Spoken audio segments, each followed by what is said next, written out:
is gonna kill me. But if I survive tonight, I wouldn't change one thing. Okay, so here's another segment in our extras.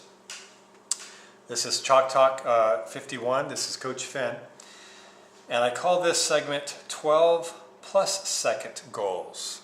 So, you know, we're shooting on offense to try to score within 12 seconds, if not sooner. Or have good misses and good opportunities. On defense, we're trying to get the ball turned over, either in the front court or the back court, but welcoming a contested shot is also what we want to cause the opponents to do in 12 seconds. And all of this takes energy. But if you work on your conditioning and understand the game that you're playing here, that's why we need to have shifts consistently. But really, if you become the athlete, the basketball player that has the skills and the conditioning, you could be a player that stays on for several shifts, at least a couple, while others come in if you show your value. So these are things to work towards. But 12 plus second goals, I'd say, is a controversial segment, but I'm going to throw it out there as an idea. And it gets you a little bit back into traditional ball. Let's say you have an 18-point lead and you're in the middle of the third quarter. A consideration could be you want to go longer than 12 seconds on your possessions. That's a 35-second shot clock. Let's get into a little bit more traditional basketball. We're not necessarily going to just find our best opportunity for the preferred shooter early in a possession to shoot. We might start to do a few other things. And it's a little bit more of some read and react principles, but let's say we've broken a press or there's no press and we're bringing the ball up and 2 does their right side and 3 does theirs. 5 goes to the block, and we're kind of in a traditional 4 out, 1 in. Okay? Or if you have a perimeter 4 who's not real strong with the ball handling or shooting, we might put them in go into a high-low situation, high-low post. And then you start to hunt for balls, primarily through dribble penetration, good passing, in the eyes, around the block section, or the nose, or inside-out shots. But the options are, if you're overplayed, you press up and go back door. Or you can dribble at somebody and they go back door. And they fill around and come on through. Obviously, the post can move around and communicate. And they can look in to the post, could look down for a nice easy score, or even work to get fouled. I mean, well, foul will stop the clock, so scratch that. But you go high to over here, and just kind of work them, work the system of read and react principles.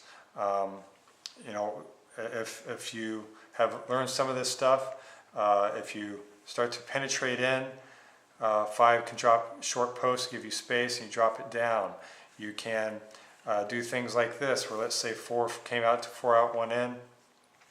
There's a rule where if you do penetrate into the earwax, into the baseline, well, not necessarily looking for a shot, but maybe just diving down. You notice someone's going earwax baseline. Well, you see space from those, you dive, and that's where these passes happen, from baseline into the middle. If somebody has the ball here and you see the opening, you can just elect to jump into space that could cause the defense trouble. You get the ball for a nice shot, or you get the ball for a dump down, or you get the ball and you reverse out and go outside, and then you can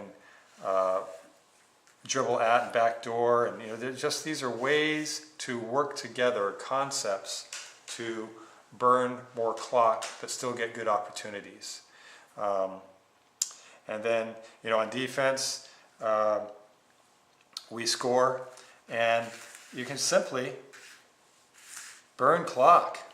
Go right on back into your just conventional 2-3 zone, and try to get them to burn clock. If we turn the ball over, let's say we make a pass in and it gets turned over, then you do want to go traditional, closest stop ball, while the other four, you call ball, that tells the other four immediate sprint to the paint to clog the paint and protect the paint. Whereas in the system ball, we are trying to get them to come to the paint. Here we're trying to protect the paint, stop ball, and slow it down, and then break into your 2-3 to just kind of clog things up and protect the eyes and the nose and contest shots. So these are ways to get them to extend their clock, their 12 seconds or under that we're trying to do, or a turnover. We'll welcome getting a turnover at any time. But otherwise, go a little bit, flip a switch as a team and know some of these concepts and have some leadership and burn their opportunities to come back quickly. So that's a little bit traditional. You have to decide together as a team, do you guys understand your roles in flipping the switch or not? So anyway, thanks for your time. Coach Finn out. Baby, I know it sounds crazy, but there was something about the way the blue lights were shining, bringing out